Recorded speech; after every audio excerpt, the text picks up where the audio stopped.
12ই March 2023-এ উড়িষ্যার কিছু জেলা থেকে রহস্যময় কিছু আওয়াজ শোনা যায়। ভয়ঙ্কর ଥିଲା ଯେ ଲୋକଙ୍କ ଭିତରେ ଏକ ପ୍ରକାର ଛନକା ପଶି আর এমন অদ্ভুত শব্দ শুনে সেখানকার মানুষজন খুব ভয় পেয়ে যান। বন্ধুরা অবাক তো তখন হবেন এটি জেনে যে এই ধ্বনি ছিল আনআইডেন্টিফাইড, অর্থাৎ এটি না ছিল কোনো বিস্ফোরণের শব্দ আর নাই বা পৃথিবীতে উপস্থিত কোনো উপকরণ দিয়ে এই শব্দকে বানানো সম্ভব। প্রথমে শব্দটি শুনে মনে হচ্ছিল যে এটি কোনো পাশের গ্রাম থেকে আসছে, কিন্তু পরে তদন্ত করে জানা যায় এই শব্দ ওপর থেকে অর্থাৎ আকাশ থেকে আসছিল। আর 2024-এ এসে এমনই এক ঘটনা আবারও উড়িষ্যার কিছু কিছু জেলায় শুনতে পাওয়া গেল। আর এইসব নিয়ে লোকজনও খুব ভয়ে আছেন। এই ধ্বনির পেছনে কি রহস্য রয়েছে আর কেনই বা উড়িষ্যাতে এমন শব্দ বারবার শুনতে পাওয়া যাচ্ছে, সম্পূর্ণ বিষয় জানবো আজকের এই ভিডিওতে।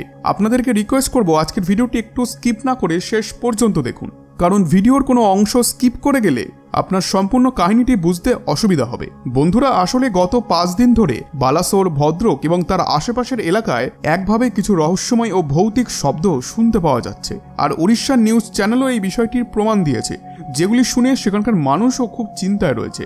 আপনি যদি গুগলে mysterious loud sound in Odisha লিখে সার্চ করেন তাহলে এমন অনেক আর্টিকেল ও ভিডিও আপনি দেখতে পাবেন।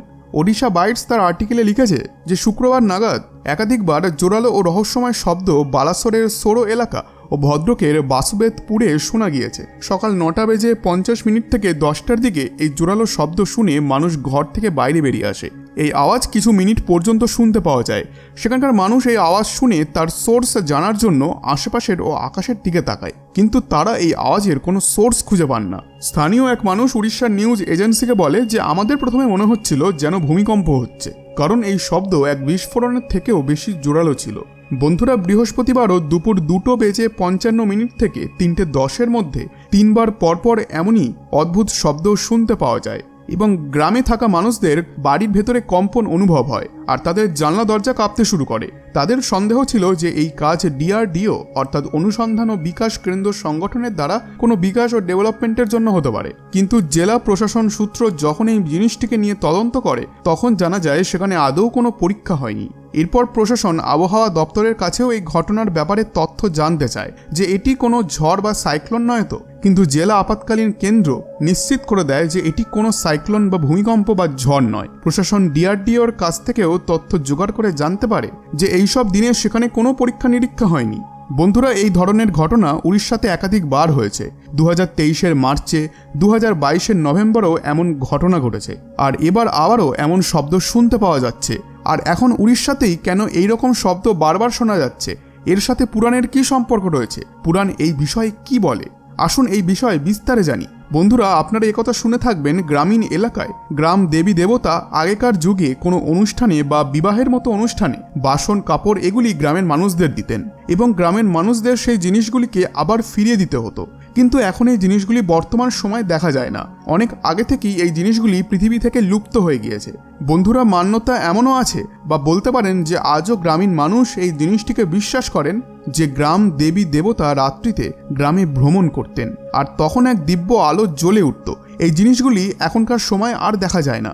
বন্ধুরা ভবিষ্যমালিকার ভবিষ্যৎবাণীতে এমনটা বলা হয়েছে যে প্রথম ভৈরবী গর্জনের পর দেবী দেবতাগণ জাগ্রত হয়ে উঠবেন, কারণ কলিযুগের খণ্ড প্রলয় থেকে মানব সভ্যতাকে বাঁচাতে তার দায়িত্ব ভগবান স্বয়ং ওই দেবী দেবতাদের ওপরেই দিয়েছেন।